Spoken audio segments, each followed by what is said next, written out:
दीपावली का त्योहार इस बार 12 नवंबर को है, लेकिन उससे पहले ही लक्ष्मी जी का वरदान सभी लोगों को मिलने वाला है रवि पुष्य योग के जरिए, या फिर यूं कहें कि रवि पुष्य महासंयोग, जिसका असर बेहद ही शुभ माना जाता है। ऐसा कहा जाता है इस संयोग से लोग माला माल हो सकते हैं। लेकिन ऐसा कैसे होगा और क्या है ये योग, क्या है ये महासंयोग, जानेंगे। हमारे साथ डॉक्टर राजकुमार शास्त्री जी मौजूद हैं। बहुत बहुत स्वागत है आपका। प्रणाम। पंडित जी, जानेंगे रवि पुष्य योग आखिर होता क्या है और कैसे लोग इससे माला माल हो सकते हैं।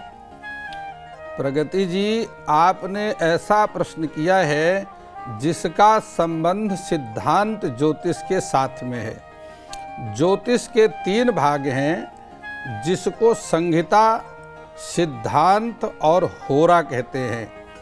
देखिए, भूमेर पिंडः शशांकः ज्ञ कवि रवि कुजे ज्यारकी नक्षत्र संज्ञा, यह सिद्धांत ज्योतिष का सूत्र है। यह संपूर्ण पृथ्वी, जिसको क्रांति वृत्त कहते हैं या राशि वृत्त कहते हैं, भचक्र कहते हैं, यह समस्त भचक्र 360 अंश का होता है और 360 अंश में सभी ग्रह अपना परिभ्रमण करते रहते हैं। पृथ्वी से आगे भूमेर पिंडः शशांकः चंद्रमा है, उसके बाद भूमेर पिंडः शशांकः ज्ञ कवि रवि बुध है, शुक्र है, उसके बाद सूर्य है, बृहस्पति है, शनि है और उसके बाद नक्षत्र मंडल आता है। अब एक वर्ष में 12 महीने होते हैं और 12 महीने में प्रत्येक महीने में 2 पक्ष होते हैं, कृष्ण पक्ष और शुक्ल पक्ष। यह संपूर्ण जो ब्रह्मांड है, एक राशि में 30 अंश होते हैं और यह संपूर्ण ब्रह्मांड 27 नक्षत्रों में, 12 राशि और 9 ग्रहों में विभाजित है। वेदों में वेदांग ज्योतिष की जब हम बात करते हैं, वैदिक ज्योतिष की, वैदिक ज्योतिष में फलादेश नक्षत्र से किया जाता था। पौराणिक काल में राशियों का वर्णन आया।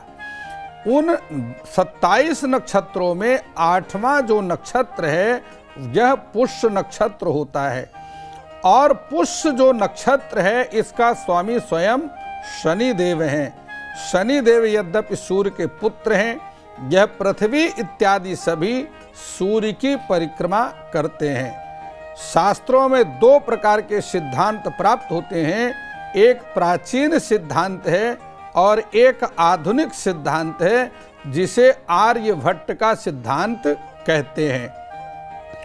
इसमें जब यह पुष्य नक्षत्र रविवार को पड़ जाता है तो वह रवि पुष्य योग का निर्माण करता है।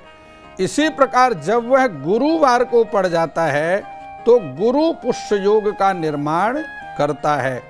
यह रवि पुष्य योग बेहद शुभ योग होता है और इस योग में विभिन्न प्रकार के विवाह को छोड़ करके शेष सभी कार्य रवि पुष्य योग में करना शुभ माना जाता है। देखिए, यदि आप इतिहास को उठाकर देखेंगे तो भगवान श्री राम का प्राकट्य भी रवि पुष्य योग में हुआ।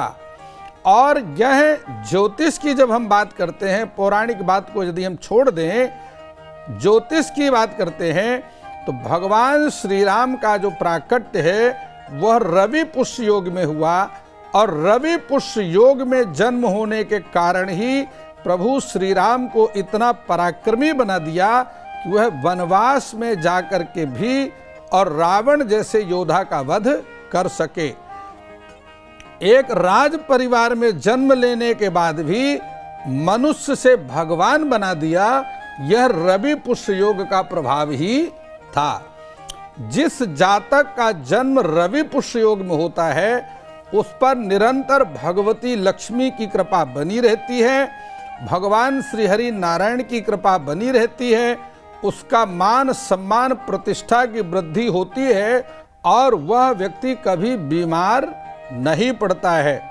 सामान्य परिवार में जन्म लेकर के भी राजा के अत्यंत नजदीक यदि वह राजा नहीं बनेगा तो मंत्री अवश्य बनता है। यह मैं शास्त्र की बात प्रगति जी आपसे कर रहा हूं। बिल्कुल पंडित जी, अब ये भी जान लेते हैं कि ऐसी कौन सी राशि है जिन पर इस योग का, इस महासंयोग का सबसे ज्यादा असर देखने को मिलेगा। प्रगति जी, एक राशि में नक्षत्र के 9 चरण होते हैं। भगवती की कृपा, लक्ष्मी की कृपा प्राप्त करने के लिए रवि पुष्य योग विशेष रूप से लाभकारी होता है। जब रवि पुष्य योग आता है तो वह सामान्यतः सभी 12 राशियों को प्रभावित करता है, लेकिन 3 राशियों को विशेष रूप से लाभकारी रहेगा। यदि आप मिथुन राशि के जातक हैं तो आप पर भगवती माता लक्ष्मी की विशेष कृपा इस वर्ष बनी रहेगी। भगवान श्री हरि नारायण विष्णु की कृपा आपके पास बनी रहेगी और आपके घर में, परिवार में धन का प्रतिदिन आगमन होता रहेगा। यदि आप कोई सोच विचार करके योजना बनाते हैं, कोई फैसला लेते हैं, तो उससे हर कार्य में आपको सफलता मिलेगी। इसके अतिरिक्त सिंह राशि के लिए भी यह योग विशेष रूप से लाभकारी रहेगा। यदि आप सिंह राशि के जातक हैं, आपकी आर्थिक स्थिति मजबूत होगी। लंबे समय से जो लंबित आपके कार्य हैं वह संपन्न होंगे। यदि आप कोई बड़ा निवेश करना चाहते हैं तो रवि पुष्य में बड़ा निवेश करके आप बड़े लाभ को प्राप्त कर सकते हैं। बात करते हैं तुला राशि की। तुला राशि की यदि आप जातक हैं तो रवि पुष्य योग के प्रभाव के कारण आपका भाग्योदय हो सकता है। लंबे समय से जो आपका धन रुका हुआ है वह वापस मिल जाएगा। आर्थिक समस्याएं आपकी समाप्त हो जाएंगी।